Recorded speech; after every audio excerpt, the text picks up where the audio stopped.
So what's today all about?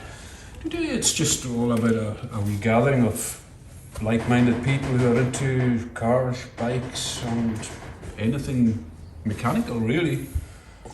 I see there's different kinds of cars here. It's not just the old classics as we used to know them. No, we want to sort of bring it all together. The classic cars, which we all love to see and enjoy messing with, and the more modern stuff from, we Fiestas there that go, and we've got the old Jags and everything else. Everything's welcome here. So if you're interested in cars, there's something for you here. Absolutely, that's what we hope for. Cars, vans, bikes, doesn't matter. We all have an interest in something along those lines, so why not bring it all together in one place? Things have been difficult in the last few years with COVID and everything. Is this your first time getting together? No, it's not the first time getting together. We had a transport show earlier on in the year which covered lorries, buses, tractors, cars, bikes, a bit of everything. Today is more just an end of season sort of thing. Most of these cars, certainly the classics, will be getting pampered and packed away over the winter, I'm sure. The weather's on the turn now, so it's probably the last chance a lot of them will be out this year. But things certainly have been difficult over the last couple of years, yes. It's only off late that we're really beginning to do things again and try and generate some income for the club and those round about as well. There might be somebody watching who says, actually, I think I'm really quite interested in this. What would you say to them? Come along. We do stuff every second Saturday. There'll be mini auto tests, time trials around the track. Just basically, if you're interested in messing around with cars, come out and mess around with cars out here. It's a good place to be. I was an apprentice mechanic in Charlie's garage, and I started there when I was 15 years of age. I left school on a Friday and I started in Charlie's garage as an apprentice on the Monday morning, and I haven't stopped since. You're a founder member of this club, but I believe your history with cars goes back further. We really started the club in the very late 60s, maybe early 70s. That was the beginning of the club. It was just a crowd of guys that were keen on cars, and we wanted to do events on our own, because we used to kind of speed around the town and that, but the police were never really impressed. So we decided that we'd find a venue where we could use the cars legally. So the club started off from there, really. So where was that? Where were you then? Our first event really was out in Benidorm. It was a hill climb. We did it in Benidorm. That was the first ever event. And how did that go? I'll tell you how it went. It didn't really go that well for me. I remember I was just newly married. My wife was expecting, and I was using just my road car, like everybody was doing. And I went out there in the morning to practice. And when I was doing the hill climb, there was no helmets in, no airbags, no safety stuff. And I was in over the brow of this hill, and I thought it was straight on, but it wasn't. It was hard right. And when I went over the brow of the hill, there was a big rock facing in front of me, and I went splattered right into it. And I went through the screen, flying through the screen.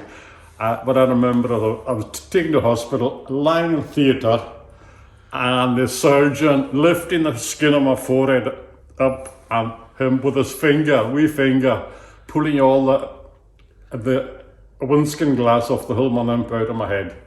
I remember that really. But the funny thing about all that was that that was fine. I got over that. I was in bed for about a week or a fortnight, and I recovered that. But about 30 years after that event, I always used to get a lump on my forehead, like a boil or something like that. And I remember this. I mean, that's only about 10 years ago actually. This came out. And I remember, there's something funny in my forehead there, so I squeezed it out. I thought it was a yellow boil or something like that. A piece of my Hillman imp windscreen came out, that means there was a piece of my Hillman Ump windscreen lying in my head for about 35 years, if not 40 years. So I've really got good memories of the car club. So cars are in your blood, literally. In my blood, really. I mean, it's a bit like a disease. You know, I don't think I've cured for it, really. You know, it's an addiction. You know, some people have an addiction for drink or fags, but, you know, cars, and the thing is, it's expensive. And I still have that disease. I still haven't found a cure for it. And I can imagine the wife would wish there was a tablet for it. But I don't think there is, really. But it's a great thing to have. Great, absolutely. It was part of my life's enjoyment. And I still get fired up. I'm now getting on in years, and I still jump into my car. It was a nice car. I just feels 10, 20 years younger. I just love it. And I'm still like that. There seems to be a lot of friendship and comradeship. Yeah, that is actually, yeah, it is. When everybody's got the same kind of issue and thinking and ways of doing things or a way of enjoying life, you know, you get together and you have a good, you know, it's just wonderful. And the club's been going on now for, what? Okay, every club's got its ups and downs, but it's been steady really for about 50 years, 60 years, the whole thing. It's just wonderful. And the other thing is I see a lot too of the young ones come in. A lot of the young ones come in, and you know, it's great to see that I've been carried on. And the other thing is, I always like to encourage the young ones to get involved in it, get involved in doing things with your hands and practical, instead of sitting in the house playing about with your wee phone. Absolutely, just enjoy, get out of the house, get an old car, have a bit of fun with it, and you learn so much about life in general. Never mind about the car, but life in general. I was born in Braga, 13 North Braga. 12 North Braga was Dennis, who now owns Dennis Autos. Used to go over and work with Dennis. Every now and again he would tell me, go down to the shop and get me 20 cigarettes. Give me some money, I'd come back with the cigarettes and get a wee bit of change for sweets. That's where the interest in cars came from. So, always been interested in cars. And regularly bought a car. From the age of passing the test, regularly bought a car every year and a half. If I had all these cars nowadays, I'd be a millionaire, but I don't, and I'm not. So... I think if I remember, you drive other vehicles too in your work. Yes, I've got lots of different things to work with. Do you mean building-wise?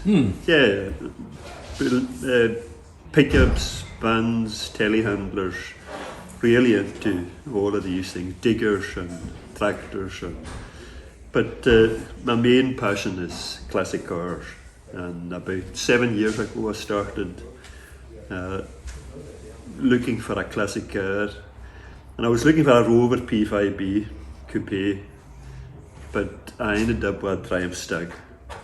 And what I've always done is looked for something that's really well priced, that can maybe do a wee bit of work to, and then it'll be a car that's presentable. And so I've now reached the stage where I've got about 6 or 7 classic cars.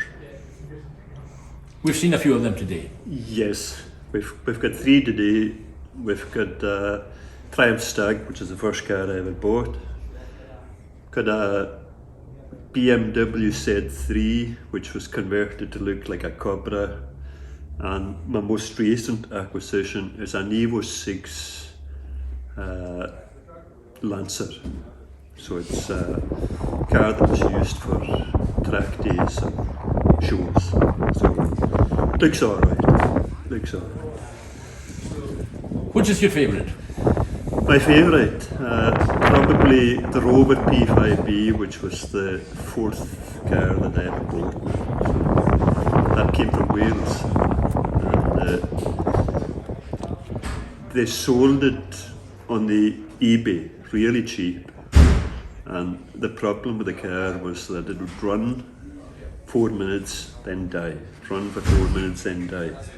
turned out it was the automatic choke, and when I changed the automatic choke to a manual choke, the car was fine. So the car now, you can see some of them selling for really crazy money, and I only paid £3,000 for it. So, but to me it's an investment, because if I put money into the bank, I don't get anything back on it. Put money into some of these cars, you know, they will appreciate it. I mean, you can see from today's turnout that there's an awful lot of cars that people have, and they're quite happy to bring to an event like this and show them at an event. But there's also an awful lot of cars and barns and garages that nobody knows about, and if they only made themselves known to other people would take these cars on and, you know, bring them back to life, and they would keep the British car industry that now doesn't really exist. It would just keep it alive. But if anybody had cars, and if they were wanting to see them sort of brought back to life, then there's plenty of people that are here today that would be quite happy to take them on as projects, either for the people or buy them and then renovate them and bring them back to life.